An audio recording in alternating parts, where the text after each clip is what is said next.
Nona, bersikap beradab. Jangan buang permen karet di jalan. Nggak bersih. Pak Tua, kau sapu saja jalanmu itu. Jangan sok ikut campur.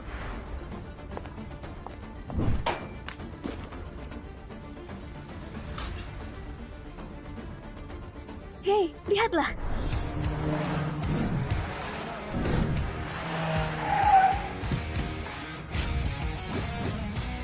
Bukannya ini dewa perang nomor 1 di Larsa Bimbalarda dengan ahli negara nomor 1 Larsa Nisa Safira. Dua raksasa teratas di Larsa. Kenapa muncul di sini sama-sama? Apa tukang sapu jalanan ini sudah melanggar aturan besar? Salam kepada guru. Salam kepada guru. Ini di depan publik. Berdirilah. Semuanya berdiri. Guru, Anda sulit sekali dicari. Anda sudah berkorban banyak buat Larsa. Sekarang malah... Guru, asal Anda bersedia, aku bisa membuatmu jadi orang terkaya nomor 1 di Larsa. Aku juga bisa membuatmu menjadi orang paling kuat di Larsa. Berhenti. Aku sudah hampir 50 tahun. Aku sudah gak tertarik sama uang dan kekuasaan. Ibu Jimmy meninggal lebih awal. Kedepannya aku cuma mau lebih banyak temani dia. Bantu mereka untuk merawat cucu. Itu sudah cukup. Kalian pulang saja. Tapi... Aku gak mau ulangi ucapanku. Guru, Anda harus terima kartu ini. Anda jangan salah paham. Ini uang untuk pensiun Anda. Nggak banyak, cuma ratusan miliar saja. Aku tahu Anda suka minum teh. Pot porselen kuning ini adalah hadiah nasional. Anda bisa simpan buat minum teh. Ada villa nomor 1 Yunzi ini juga untuk Anda pakai setelah pensiun. Aku nggak butuh. Bawa pergi saja semua. Anda terima saja. Kalau Anda nggak suka, buang saja semua. Guru, nomor telepon kami nggak berubah. Kalau Anda butuh apapun, hubungi saja kami.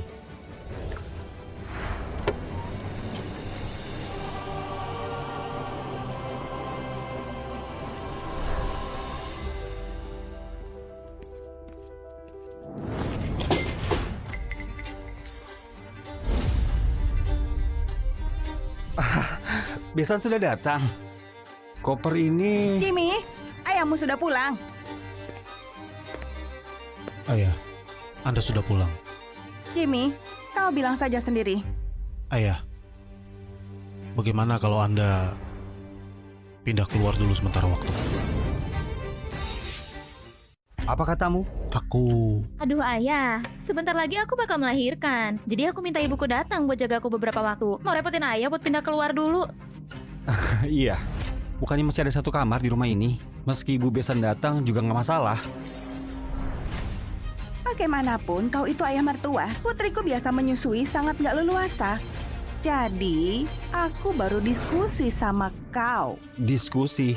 Aku belum pulang saja, kau sudah bantu aku bereskan koper. Ini sama sekali bukan diskusi. Ditambah lagi, kedepannya menyusui. Kasih tahu aku lebih awal. Aku sembunyi di kamar, nggak akan keluar. Nggak perlu sampai mengusir aku. Bagaimana kalau lupakan saja, di rumah masih ada kamar kosong. Tempatnya cukup. Cukup ditempati? Nggak cukup. Dengar ya Jimmy, hari ini ayahmu harus pindah keluar. Begitu anak ini lahir, 3 generasi tinggal di satu rumah, kacau nggak? Selain itu, siapa sekarang yang masih tinggal sama orang tua? Sela, aku bisa bantu kalian rawat anak, memasak untuk kalian, menjaga kalian. Siapa yang mau kau jaga? Apa kami nggak punya tanda kaki? Ditambah lagi, kau setiap hari di luar menyapu di jalanan pungut sampah. Apa kau tahu berapa banyak baterinya? Anakku sudah mau lahir. Bagaimana kau setiap hari sakit karena kau? Bukan. Aduh, Besan. Bukan aku mau mengataimu. Kau seorang pria, sudah seharusnya pindah sejak awal. Kau nggak tahu malu terus di sini. Gak bagus. Aku yang beli rumah ini. Kenapa aku nggak tahu malu? Mohon maaf, akta rumah ini. Nama yang tertulis itu namaku sama Jimmy. Ini gak ada hubungannya denganmu. Silahkan kau pergi. Sela, hidup ayahku cuma untukku.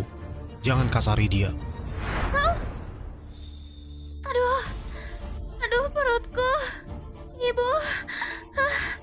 Aduh, putriku. Jimmy, apa kau mau buat aku sampai keguguran? Aku... Kau pikirkan baik-baik. Ayahmu atau aku dan anakmu? Kau pilih.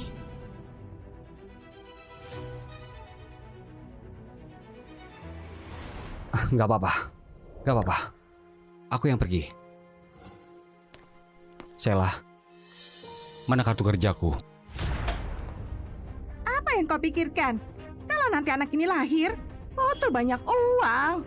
Kau sebagai kakek seharusnya sisihkan sedikit untuk cucu. Aku juga butuh hidup. Bagaimanapun itu perlu untuk sewa Kau rumah. seorang pria di luar, pikirkan caranya sendiri. Kartu kerja yang sebulan cuma 4-6 juta saja, kau masih berani minta. Apakah kau ini nggak tahu malu? Benar, ayah mertua lain tahu menantunya sudah hamil, setiap bulan dikasih banyak uang jajan. Biaya pemeriksaan prenatal pendidikan usia dini sudah disiapkan sejak awal. Lah kau, setiap hari bangun pagi pulang malam bahkan sosokmu juga nggak kelihatan. Hah? Aduh, gaji sebesar 4-6 juta sebulan masih mau diambil. Beneran pelit. Baiklah, kasih ke cucu saja. Ayah,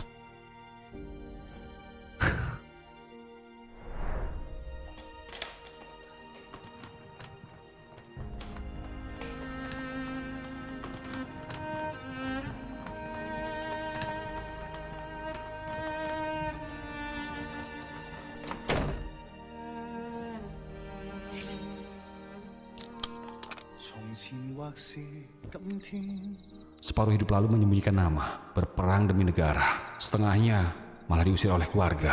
Hidup menyendiri sampai tua, berakhir seperti ini.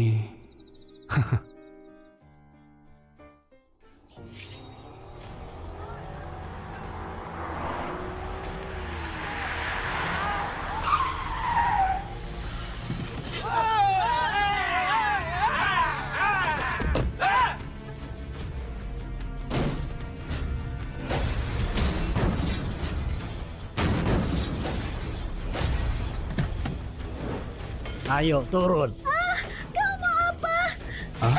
Jangan teriak lagi. Hentikan!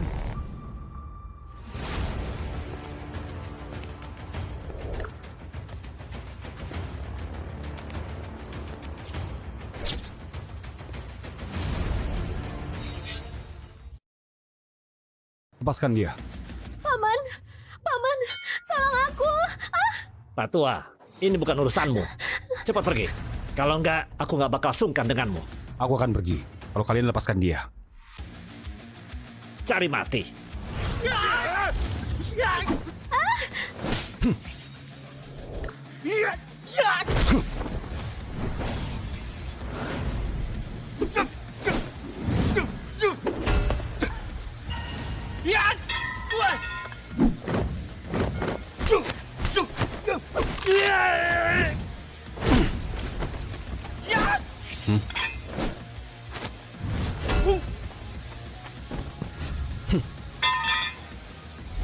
Cepat lepaskan.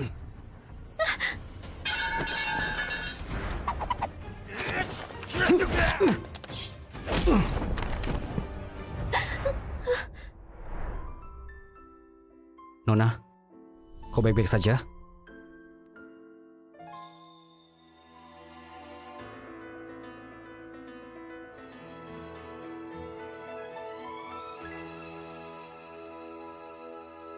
Berselang. Terima kasih sudah menolongku. Satu gelas ini, aku Hana Liandra berselang. Hanya hal kecil, nggak perlu diungkit.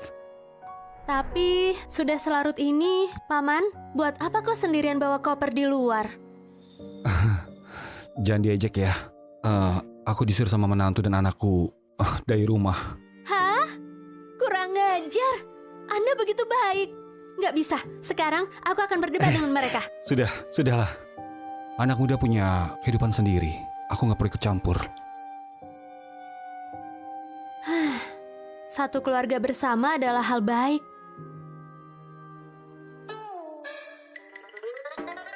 Oh ya, kalau begitu, Paman, kau seharusnya masih lajang kan? Istriku sudah meninggal 20 tahun yang lalu. Apa kau pernah berpikir untuk cari istri baru?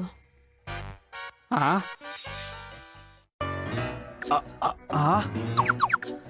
Aku... Paman, bukan itu maksudku. Aku belum sampai umur menikah. Yang aku maksud bukan aku. Paman juga berpikir begitu. Aku cuma nggak kepikiran soal itu. Aku sudah tua, terbiasa melajang. Sendirian itu kesepian sekali. Mana mungkin terbiasa. Paman, keterampilan Anda begitu baik. Sama sekali nggak kalah dari anak muda. Selain itu, kau juga lebih hebat dari anak muda. Satu hal lagi, sekarang kau punya banyak waktu untuk mengejar kebahagiaanmu sendiri. Lupakanlah. Makasih buat niat baik Nona. Aku serius. Aku di sini punya seorang bibi lajang yang cantik dan juga berbudi luhur. Bagaimana kalau aku kenalkan padamu? Ini... Baiklah, kita putuskan begitu. Besok kita atur waktu untuk makan. Sudahlah, besok aku masih harus bekerja. Anda kerja di mana? Biar bibiku mencari Anda. Besok seharusnya di Jalan Troda. Oke, kita sepakati saja. Jalan Troda. Kita jumpa besok siang. Aku pergi dulu. Sampai jumpa, Paman. Nona.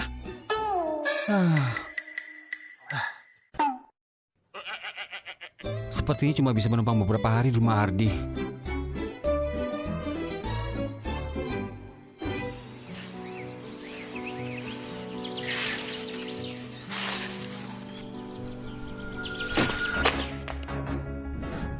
Aku izinkan kalian buat salah, tapi cuma sekali ini. Kalau ada lain kali, bawa pengunduran diri. Temui aku. Kalau sudah mengerti, keluar!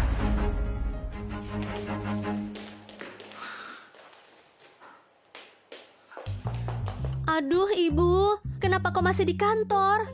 Kau sudah lupa janjimu? Ide buruk apa yang kau keluarkan? Bisa-bisanya suruh aku kencan buta. Aduh, dia itu adalah penyelamatku, Bu. Lagi pula kau harus pergi. Kau temui dulu. Kau bakal tahu nanti.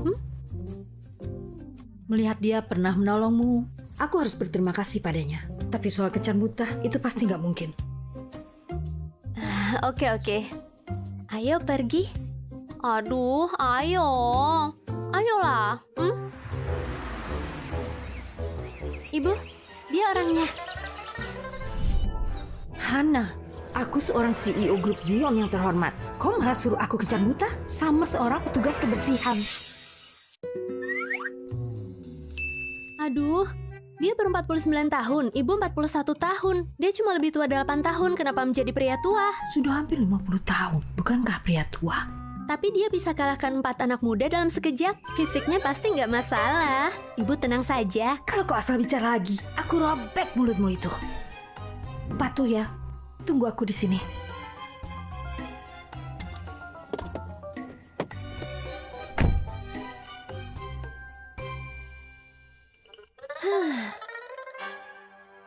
Di sekitar sini sepertinya nggak mudah cari taksi. Kebetulan sekali. Halo Pak Andre, namaku Lena Zion. Aku Ibu Hana. Ibunya Hana? Anda terlihat seperti... Maaf, aku sudah gegabah. Aku nggak sangka rupanya ibunya Hana semuda dan secantik ini. Kau berlebihan. Masalah kencan buta itu, anak cuma bercanda saja. Kuharap kau jangan masukkan dalam hati. Aku sementara juga nggak berniat mencari suami baru. Enggak. Aku nggak anggap serius. Selain itu, pria sepertiku memang tidak pantas untukmu. Sudah, jangan dipikirkan. Oh, kali ini kemari buat berterima kasih padamu karena sudah menolong Hana semalam. Di sini ada uang terima kasih 400 juta. Kuharap kau bisa menerimanya. Gak perlu berterima kasih, cuma hal kecil. Kalau kau merasa kurang, boleh kasih tahu aku rekeningmu. Aku kirimkan 600 juta lagi kepada Anda. Beneran gak usah. Kemarin Ana sudah traktir aku makan.